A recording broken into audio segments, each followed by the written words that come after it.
आपको बता दें कि अब सॉफ्टवेयर से ही सभी शिक्षकों का ट्रांसफर होगा। कोई भी ट्रांसफर अब मैनुअली नहीं होगा। बीपीएससी और विशिष्ट शिक्षकों का ट्रांसफर होगा।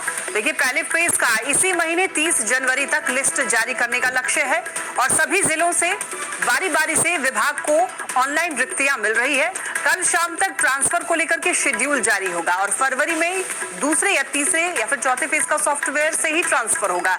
सभी फेज के लिए फिर से नई तारीख का ऐलान होगा और फरवरी में आवंटित स्कूल की जानकारी मिलेगी। तो मैट्रिक इंटर परीक्षा के बाद सभी की पोस्टिंग होगी और शिक्षा विभाग में कल महत्वपूर्ण बैठक के बाद नई तिथि की घोषणा होगी।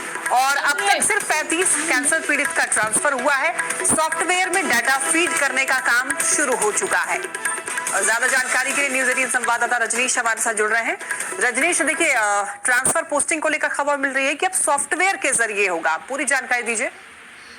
बिल्कुल, देखिए, लंबे समय से बिहार के जो विशिष्ट टीचर हैं या फिर बीपीएससी वाले टीआरई 1, 2 या पुराने टीचर हैं वो इंतजार कर रहे हैं कि उनका ट्रांसफर कब होगा। इस बीच शेड्यूल जारी भी किए गए थे, लेकिन चूंकि मैन्युअली ट्रांसफर शुरू किया गया था, जिसमें फर्स्ट फेज में जो कैंसर पीड़ित हैं या दिव्यांग हैं या लाचार लोग हैं उनके लिए शुरुआत की गई थी। 35 ट्रांसफर ही हो सका था। शिक्षा विभाग ने एक रिहर्सल किया था उसमें, लेकिन अब जो फैसला लिया गया है कि अब फिर से सॉफ्टवेयर से अब जो भी ट्रांसफर किए जाएंगे, यानी कल इसको लेकर महत्वपूर्ण बैठक है और इसी महीने में 30 जनवरी तक जो फर्स्ट फेज का जो लिस्ट है वो सॉफ्टवेयर के जरिए जारी होगा।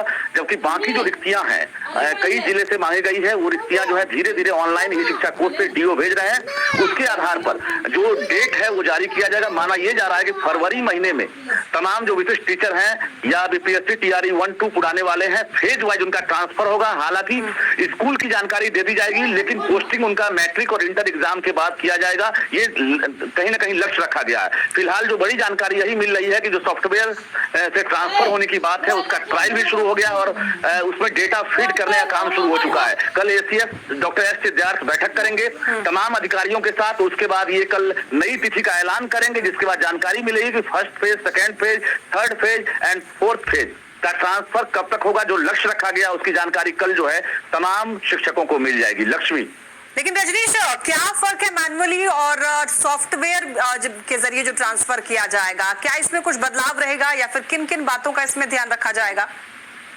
देखिए, डॉक्यूमेंट्स वेरिफिकेशन, चूंकि मेडिकली जो ग्राउंड था उस ग्राउंड को डॉक्यूमेंट्स वेरिफिकेशन करने के लिए मैनुअली जो अधिकारी हैं वो शुरू किए थे, लेकिन चूंकि हजारों की तादाद है ऐसे टीचर्स की, खासकर जो फेज वाइज ट्रांसफर करना है, इसमें लंबा समय लग जाता। लेकिन शिक्षक जो है इंतजार कर रहे हैं। ऐसे में शिक्षा विभाग ने फैसला लिया है कि जो भी ट्रांसफर करेंगे अब सीधे सॉफ्टवेयर से होगा। एक बार में डेटा फीड किया जाएगा और उसके बाद सभी का ट्रांसफर जो है एक तरह से सॉफ्टवेयर के जरिए होगा, ताकि जल्दी से जल्दी ट्रांसफर हो सके और जो चॉइस का जिला है एक्सी का स्थानांतरण लोगों को मिल सके।